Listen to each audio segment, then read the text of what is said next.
Good morning and welcome to another video. So today I'm going to be doing a race breakdown video of a National Bee race I did at the Brownie Centre in Leeds this weekend. I took some big gambles in this race, so let's see if they paid off. Let's go.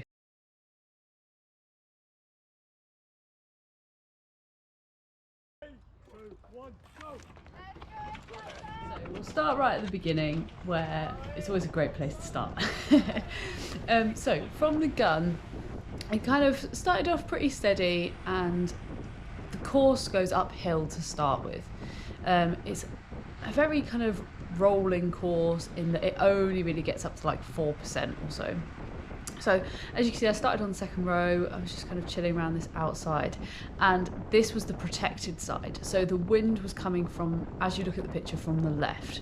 So I was protected on this side, and at this point I wanted to have a fun race. Okay, this race wasn't important, the result wasn't important to me. I just wanted to have a bit of fun, have a good bit of training. And so when this gap opened up, I thought I'd go for it. And as you see, my watts kind of maxed out about 700 watts there, which is pretty much an all-out sprint for me. Like, I think my max power I've ever done is about 950 watts. So it was a bit of an all-out effort. I'm going into this hairpin. Now I like attacking here because I can take this corner, I think, pretty well. So if I accelerate out of that corner again, it helps maintain a gap. I mean, I wasn't really expecting to get away on the first lap. So as I turned around this corner, I looked behind me and everyone was on my wheel, or they caught up. So I ease up a bit and I let them go past me.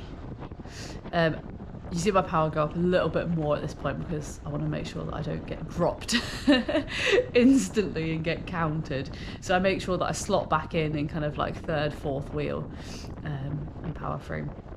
So a quick chat about like the team dynamics in this race. So I had one teammate, Libby. We didn't really talk about team tactics. We were both kind of doing our own race and just having a bit of a play. It wasn't a team objective for this race, so we weren't employing any team tactics. The team with numbers was Boom Pods. They had 5 strong riders. So me and Libby kind of talked a bit before that. They were probably going to employ a bit of tactics. So I was expecting them to go and probably 1-2 us, which, spoiler alert, they did a lot. So it's chilled out a bit here coming into the first lap, or coming into the end of the first lap. I'll finish off talking a bit about the circuit. So there was that hairpin, it goes uphill, kind of 3-4% max. You come around the top, there's a tight hairpin at the top, and then you come onto the back straight. Oh, there goes the first Boom Pods attack, which was quite fast, to be fair. At this point, I'm still kind of getting my breath back a little bit, so I just drift back in the pack and let, everyone's fresh at this point, they're not going to let this go away. And no gap. It was quite a strong field, so I knew there weren't really going to be very many gaps opened up, but I knew that if there was any, I'd probably be able to shut them myself, which is a risky strategy, but I needed to recover, so I thought I'll just sit in the wheels for a bit. And we're going up the climb again at this point, so you can see it still only says on the Garmin like 2%, so it really isn't very steep. I will finally finish off talking about the course. So you come down the back straight, and there was again crosswinds. It's downhill a bit, but you can get quite a lot of speed up down there. So that's really the course. And then at the bottom you've got some sweeping bends, which are really kind of very easy to take. You don't have to brake really around any of this course. So I'm going to skip forward a little bit because I'm just like chilling in the pack here, so it's it's not very interesting for you to watch. I'm just sitting in the wheels recovering a little bit.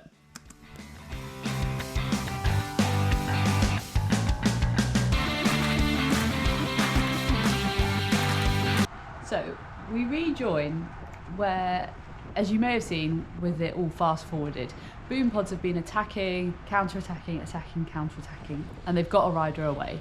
And you can see they've kind of swarmed to the front to stop people chasing. In my head, I was kind of thinking, this is probably a good idea to let this go. It's one rider on the road, it's just one Boom Pods rider. Let's let her hang out the front, and then we can just kind of like leave her hanging there It will stop any more attacks and give us a bit of a break, basically. But what I'm looking out for here is that there's not going to be any counterattacks to get anyone across to her, because as soon as someone gets across to her, they've got 2 people working, then it's really dangerous. So at this point, I think someone is accelerating to get across.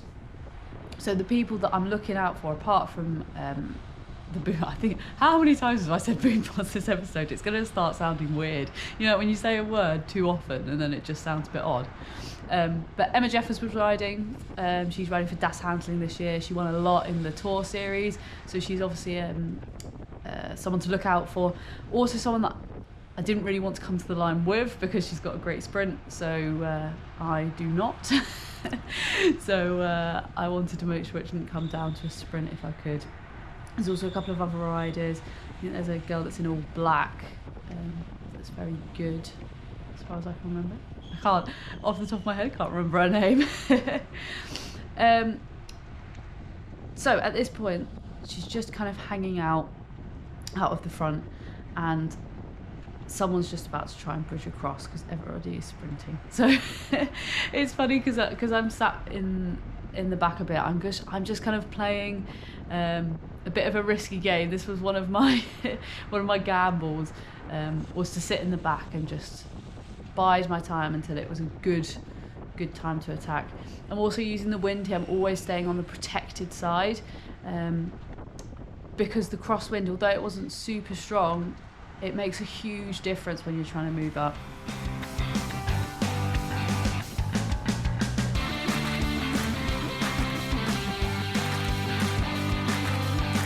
Right, so we're just up the finish straight at this point.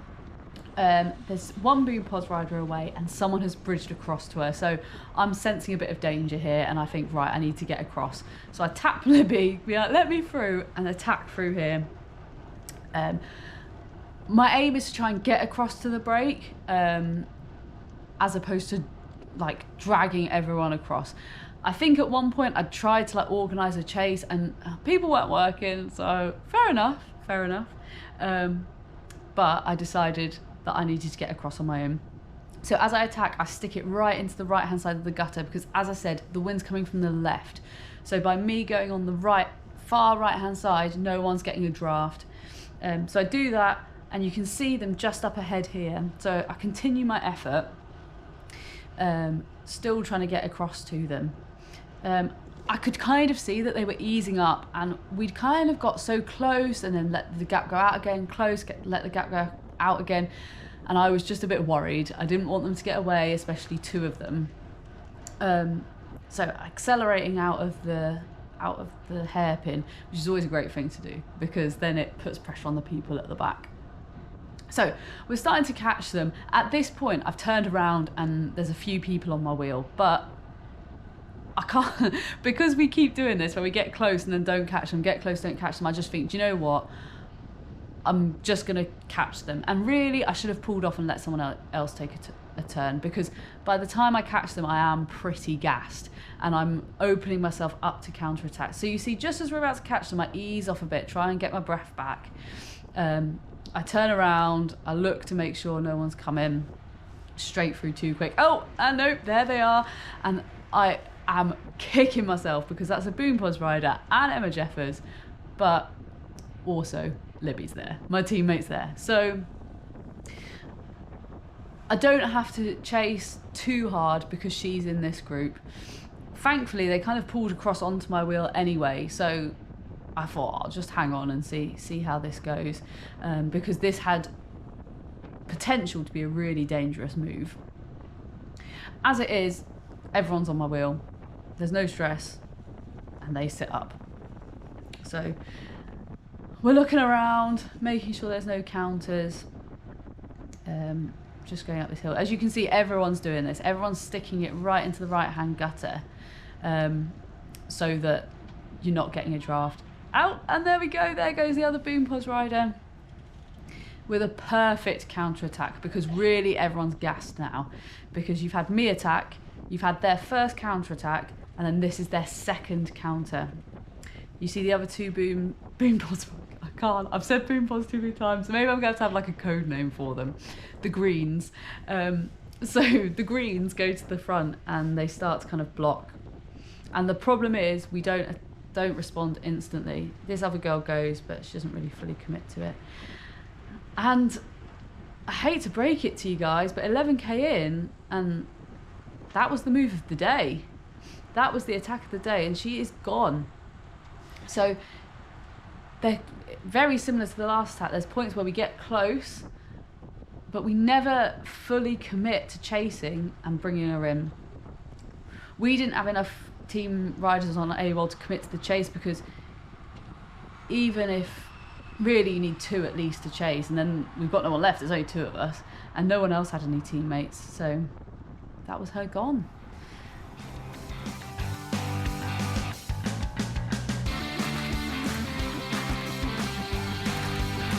So I just wanted to show you this little bit, because what I love about the Brownie Centre is that it's very soft grass verges either side, so you can take a few risks with how you move up. So I'm going, oh you're right. This girl just like moves right and pushes me onto the grass, which I had a few choice words to say about, but it's fine, you just power through. I had a little spike of power, I just felt like a bit of cyclocross, and then you're back. And normally, if you swear loud enough, people will get out your way.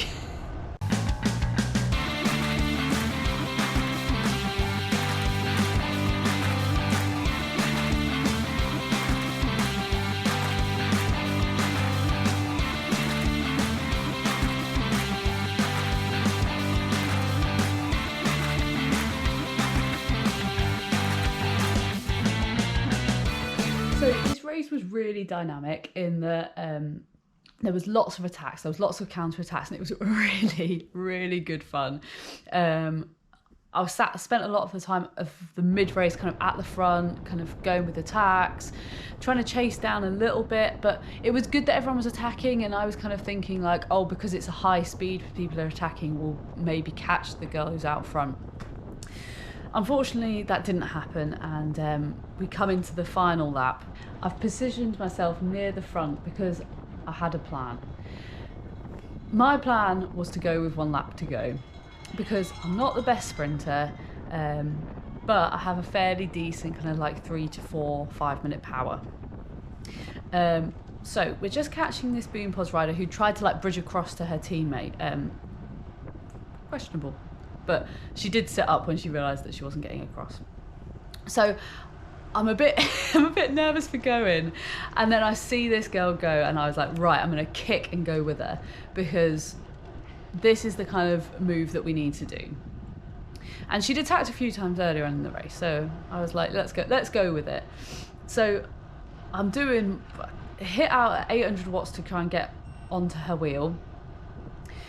And I see that I'm just about to get on her wheel. So we go around the hairpin, and I think, right, let's kick out the hairpin a little bit, try and get a bit of a gap. We're not going hard enough at this point, I'm thinking. And I turn around, and the peloton are right close behind us. So we're coming around this corner, you can see I've sat up, only doing like 100 odd watts. And then I look behind, and they haven't closed the gap properly. And there's probably like a 3 to 4 meter gap to me. So I'm like, right, I'm going again. You can see my power spikes back up to 600 watts. And I'm like, I am gonna go all out, because I'm not gonna win the sprint. I might come 4th, I might come 3rd, but what is the point? You have got to go all in to win. And that is something that I've never done before. I've never risked it. I always just sit in and hope for the best, but this time I was going all in for the win. So I'm still sitting at like 300 watts. This is at the end of an hour of racing. Because I'd been thinking of this plan, I had been trying to like sit back in the wheels for the last like 5-10 minutes, try and recover before this big effort.